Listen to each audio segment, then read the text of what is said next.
A journey through the book of Numbers, a chapter-level exploration. Part 1. Preparations at Sinai. Chapters 1 to 10. Chapter 1. God commands Moses to conduct a census of all Israelite men aged 20 and older who are able to serve in the military, organized by tribe and family clan. Chapter 2.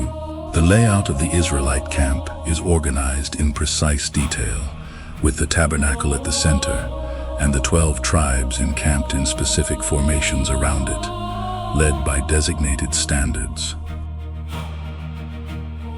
Chapter 3.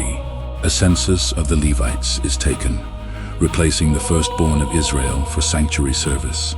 The specific duties of the Gershonites, Kohathites, and Merarites regarding the tabernacle are assigned. Chapter 4. The Kohathites, Gershonites, and Merarites, between the ages of 30 and 50, are counted and assigned exact responsibilities for dismantling, transporting, and reassembling the holy furniture and structures of the tabernacle.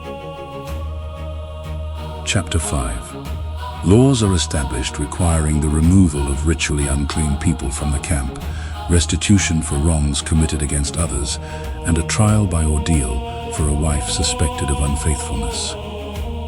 Chapter 6. The rules for the Nazirite vow are outlined, allowing anyone to dedicate themselves to God through specific restrictions, followed by the priestly blessing that God commands Aaron to speak over the people. Chapter 7. The tribal leaders bring massive, generous offerings of wagons, oxen, and silver and gold vessels for the dedication of the tabernacle and the altar. Chapter 8. Aaron is instructed on lighting the lamps of the golden lampstand, and the Levites undergo purification, shaving, and a wave offering ceremony before beginning their service. Chapter 9. The Israelites celebrate the Passover in the wilderness of Sinai. God institutes a secondary Passover for those who were unclean or traveling, and the cloud over the tabernacle begins directing their movements. Chapter 10. God commands Moses to make 2 silver trumpets to signal the moving of the camp, alarm the community, and celebrate feasts. The Israelites finally break camp at Sinai and begin their march toward Canaan. Part 2. Wilderness Wanderings and Rebellions, chapters 11 to 21. Chapter 11. The people complain about the hardships of the journey and crave meat instead of manna. God sends quail in judgment alongside a plague, while Moses appoints 70 elders to help bear the heavy burden of leadership. Chapter 12. Miriam and Aaron criticize Moses because of his Cushitic wife and question his unique authority. God defends Moses, strikes Miriam with a temporary skin disease, leprosy, and heals her after Moses intercedes. Chapter 13. 12 spies are sent out to scout the land of Canaan. They return after 40 days, reporting that the land is exceptionally fertile, but 10 of them spread fear, claiming the inhabitants are giants whom Israel cannot defeat. Chapter 14. The Israelite community rebels, weeping and planning to return to Egypt. Joshua and Caleb urge trust in God, but the people threaten to stone them. God pronounces judgment. That entire adult generation will wander in the desert for 40 years until they die, and only Caleb and Joshua will enter the promised land. Prosody, chapter 15.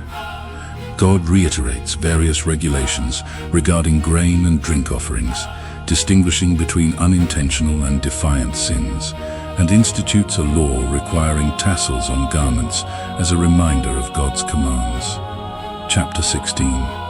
Korah, Dathan, and Abiram lead a massive rebellion against the religious and political leadership of Moses and Aaron. The earth opens up to swallow the rebels, and fire consumes their followers, validating God's chosen leaders. Chapter 17. To settle once and for all who is chosen by God, the leaders of each tribe place a staff before the Lord in the tent of meeting. Only Aaron's staff miraculously sprouts, buds, blossoms, and produces ripe almonds. Chapter 18. God details the specific duties, rights, and revenues of the priests and Levites, emphasizing that they are responsible for guarding the sanctuary and subsisting on the tithes of the people. Chapter 19. The ritual procedure for creating the ashes of the red heifer is established, providing the necessary purification water for anyone who becomes ceremonially unclean through contact with a dead body. Chapter 20. At Kadesh, Miriam dies, and the people quarrel with Moses over a lack of water. In frustration, Moses disobeys God by striking the rock twice instead of speaking to it. Because of this, God tells Moses and Aaron they will not enter the promised land. Edom refuses Israel passage, and Aaron dies on Mount Hor, passing his priesthood to his son Eleazar. Chapter 21. When the Canaanite king of Arad attacks Israel, God grants the Israelites victory. Later the people complain again, and God sends venomous snakes among them.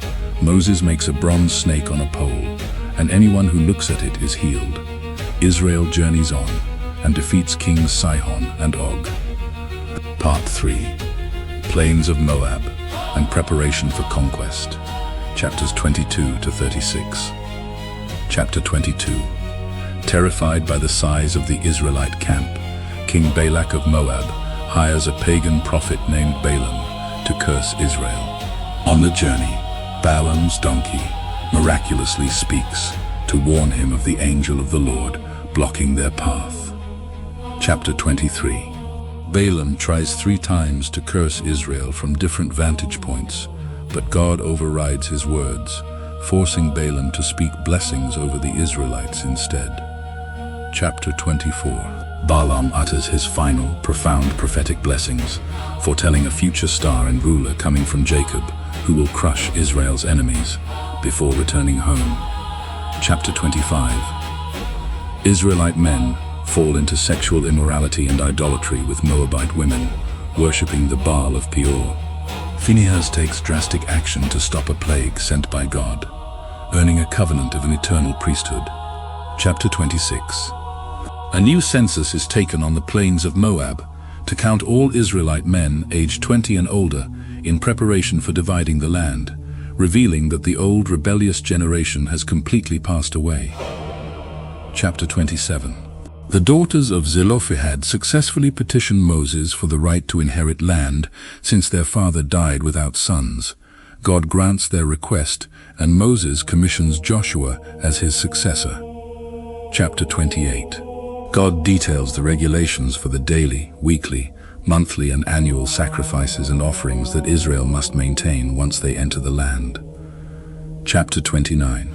Specific sacrificial requirements are laid out for the autumn festivals, the Feast of Trumpets, the Day of Atonement, and the Feast of Tabernacles. Chapter 30. Laws are established regarding the making and breaking of solemn vows, noting when fathers or husbands have the authority to annul a woman's vow. Chapter 31. God commands vengeance against the Midianites for their role in the Baal of Peor incident. The Israelite army defeats them completely, and the plunder is divided and purified according to strict laws. Chapter 32. The tribes of Reuben, Gad, and the half-tribe of Manasseh request permission to settle in the fertile lands east of the Jordan River, promising to fight alongside the rest of Israel until the western land is conquered. Chapter 33. A travel log records all 42 encampments of the Israelites from their departure out of Egypt to their arrival on the plains of Moab, across from Jericho. Chapter 34. God outlines the exact geographical boundaries of the Promised Land in Canaan and appoints leaders from each tribe to oversee its eventual division. Chapter 35. 48 cities with surrounding pasture lands are assigned to the Levites, including 6 designated cities of refuge, where anyone who accidentally kills someone can flee to escape revenge until a fair trial is held. Chapter 36. A final legal adjustment ensures that the inheritance rights of women like Zelophehad's daughters remain within their own tribe, preventing tribal lands from transferring to other tribes through marriage.